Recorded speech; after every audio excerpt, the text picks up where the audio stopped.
Bienvenue dans Sporty News spécial Londres, J-4. Au sommaire, Londres commence à s'enflammer pour les Jeux. Suite de notre malheureux feuilleton avec Gaël Monfils qui ne sera pas de la fête. Pau Gasol porte-drapeau à la place de Nadal. Russell Mark n'est pas content et des fans italiennes sur le grill. En seconde partie des Sporty News spécial Londres, Vanessa Boslack ne lâche pas sa perche. Jérôme Alonso est à fond avec les Bleus.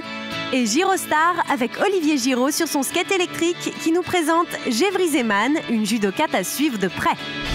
La flamme olympique est arrivée à Londres. Ça se fête! Samedi, 6 jours avant la cérémonie d'ouverture, Leyton Road, dans l'est de Londres, à seulement une station de métro du parc olympique, l'ambiance est bon enfant. Tous attendent de voir passer la célèbre torche. C'est une vraie aventure et on a tous envie d'y participer. J'ai vraiment hâte, c'est une première de mon vivant en Angleterre. Drapeaux anglais, clowns, chars publicitaires et musique à fond. Un peu de patience avant de pouvoir apercevoir la torche quelques secondes. Les Londoniens n'auraient manqué l'événement pour rien au monde. Il fallait que je vienne voir ça de mes yeux. C'est le jour du relais de la torche olympique. Une expérience incroyable. C'est l'occasion de rassembler tout le monde, de vivre ça ensemble, en tant que communauté, de voir tout le monde s'amuser. On est venu assister avec la famille d'un des participants au relais. Jane. Jane fait partie de ces 982 chanceux, anonymes ou célèbres, qui porteront la flamme dans Londres et ses environs jusqu'à la cérémonie d'ouverture. Un avant-goût de la grande fête du sport. Les fans attendent, eux, celui qui sera peut-être the star des JO. J'adorerais voir Bolt. Usain Bolt, c'est sûr. Usain Bolt est tellement rapide. Le sprinter jamaïcain est attendu comme le Messi, mais les Anglais restent chauvins. Bonne chance et faites en sorte qu'on gagne l'or. Allez la team GB. Suite donc de notre malheureux feuilleton, ils n'iront pas à London. Après Vlasic, Teddy Tamgo, Dwight Howard, Blake Griffin et Rafael Nadal, c'est au tour du Français Gaël Monfils de déclarer forfait. Gaël est malheureusement une nouvelle fois blessé au genou, comme son collègue Rafa. Monfils n'avait pas pu participer à Roland-Garros et à Wimbledon. Au jeu, il sera remplacé par Julien Bento dans la délégation française. Gaël, courage, on pense à toi!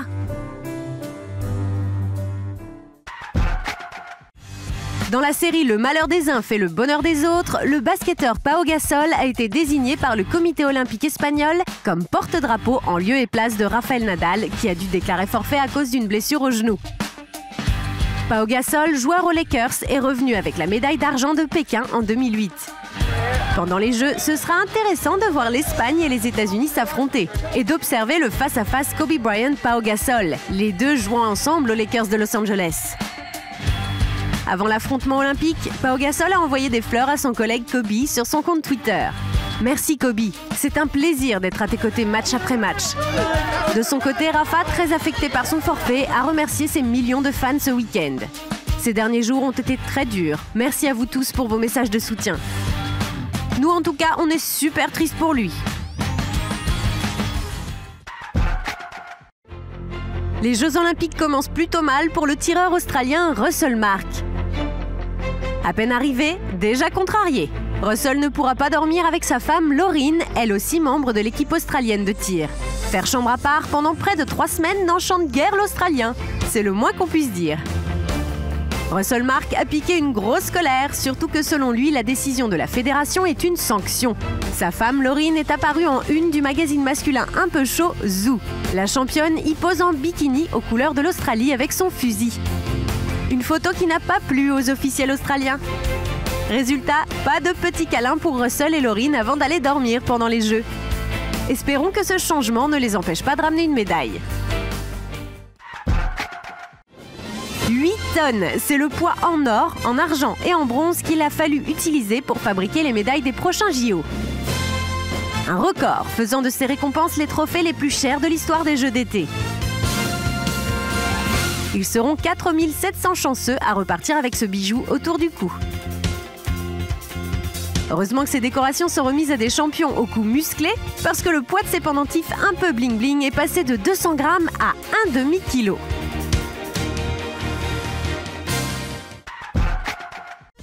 La folie des Jeux commence à s'emparer des Londoniens et de tous les touristes qui sont venus assister aux JO. À Piccadilly Circus, centre névralgique de la capitale anglaise, on parle anglais bien sûr, mais aussi français, russe ou italien. Ceux qui se trouvent là ne sont pas forcément les plus sportifs, mais ils sont fans. Je n'y connais rien au sport. Elles peuvent peut-être répondre pour moi parce que je n'y connais rien. Combien de temps mets-tu pour courir le 100 mètres? Environ 1 heure. Combien de poids peux-tu soulever? Rien. Parce que je suis lente, je suis grosse, je suis nulle en sport. Qui est le plus grand champion olympique italien? Federica Pellegrini et Valentina Vezzali, parce qu'elles sont rapides, ce sont des femmes et on est fiers d'elles. Combien de médailles d'or pensez-vous qu'elles vont gagner cette année? Plus de 30? Oui, plus de 30, parce qu'on est italienne. L'Italie est trop forte et on est nul en anglais. Et on espère que personne ne va se moquer de nous pour cette interview.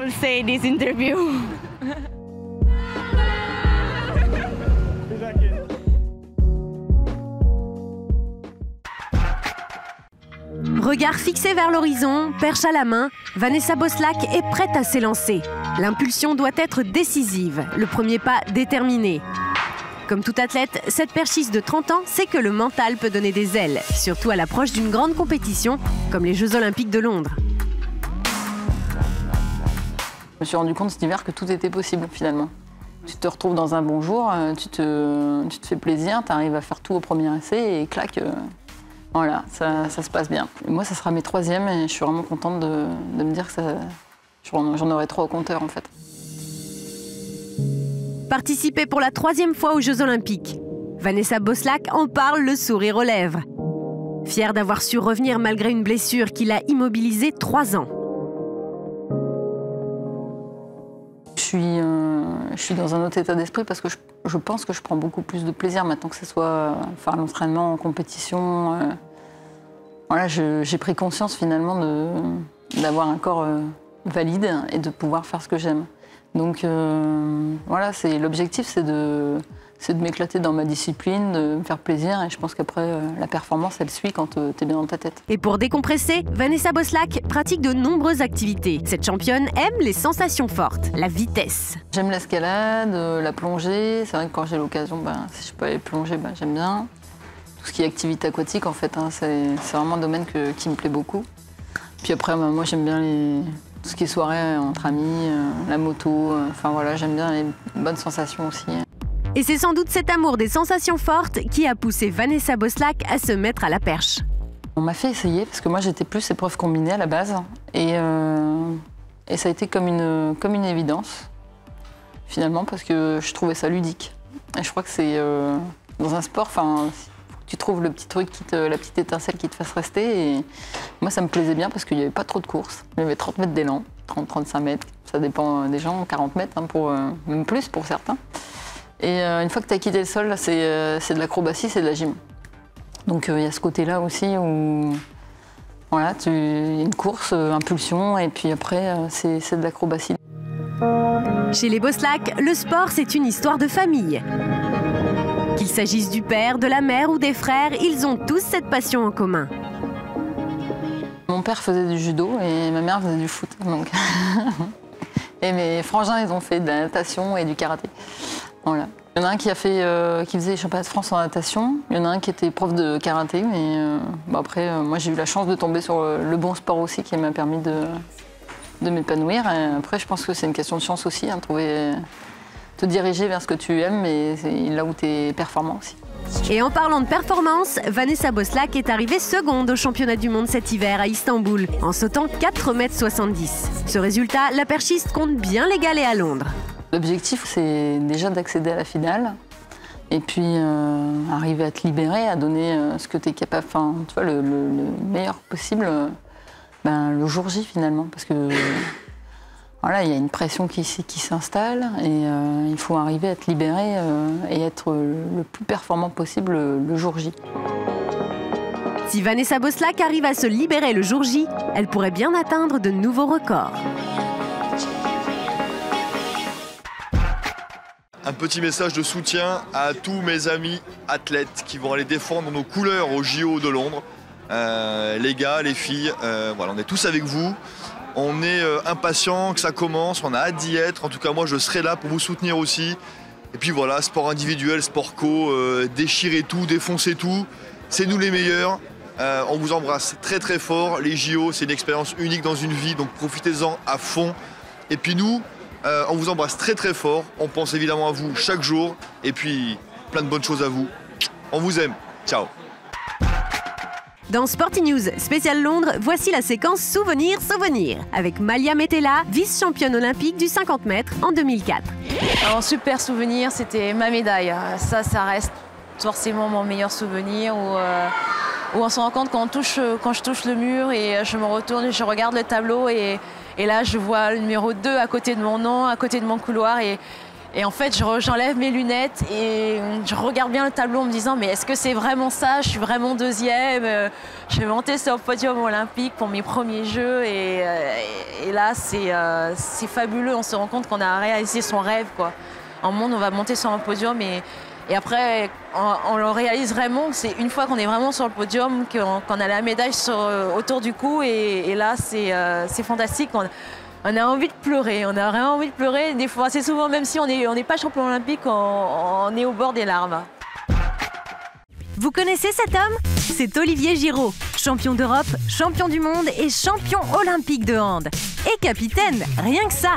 Aujourd'hui, Olivier a rangé son ballon et c'est sur son skate qu'il nous emmène avec lui à Londres. Rencontre avec les sportifs, entretiens exclusifs avec des passionnés de sport, anecdotes, histoires insolites, chroniques d'un mordu de sport. Girostar, c'est maintenant.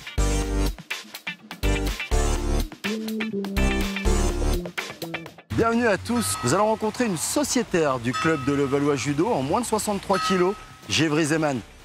Gévry, je suis très content que tu aies accepté cette invitation pour parler un petit peu de toi. Avant de commencer l'interview, je vais te mettre un casque sur les oreilles. Je vais te mettre un morceau de ma sélection et tu dois deviner ce que c'est. Ok.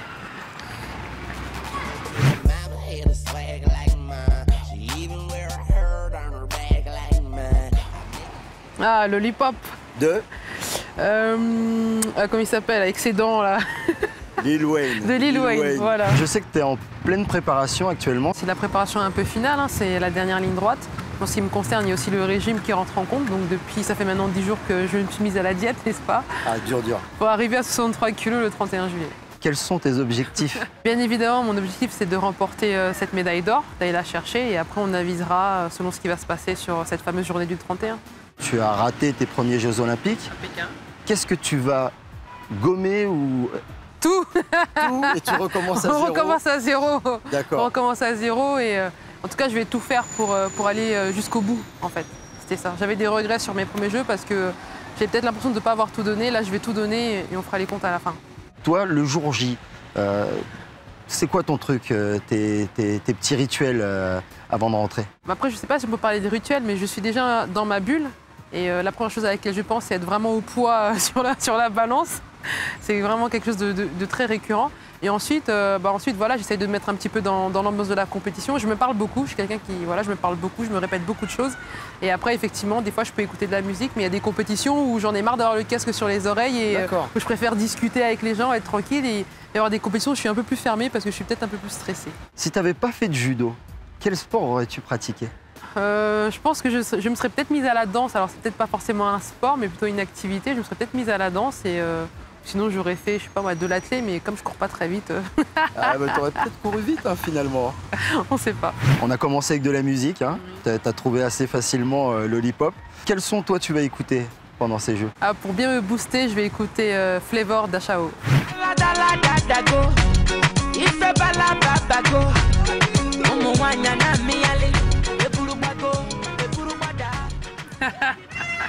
Merci pour tout. Merci Gévry d'avoir pris de ton temps. Merci beaucoup. Merci à toi. Sporty News spécial Londres, c'est fini pour aujourd'hui. On revient vite.